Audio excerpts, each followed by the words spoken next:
گستاخی کا الزام لگانا یہ بدکاری اور زنا کے الزام سے زیادہ بدتر الزام ہے. قتل کی دھمکیاں، گستاخ اور جو فحش گالیاں دی جا رہی ہیں.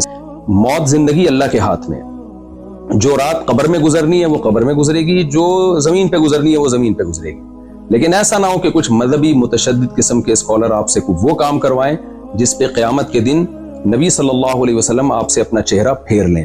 اور آپ شو تو یہ کر رہے ہو میں نے نبی کے نام پہ یہ کام کیا ہے، لیکن نبی صلی اللہ علیہ وسلم اس شدت پسندی سے کبھی بھی خوش نہیں ہو سکتے. اور اگر پھر بھی آپ یہ سمجھتے ہیں کہ یہ گستاخی ہے معاذ اللہ، تو پھر میں آپ کے سامنے کچھ بریلویوں کے چوٹی کے علماء کے حوالے پیش کرتا ہوں مختصر.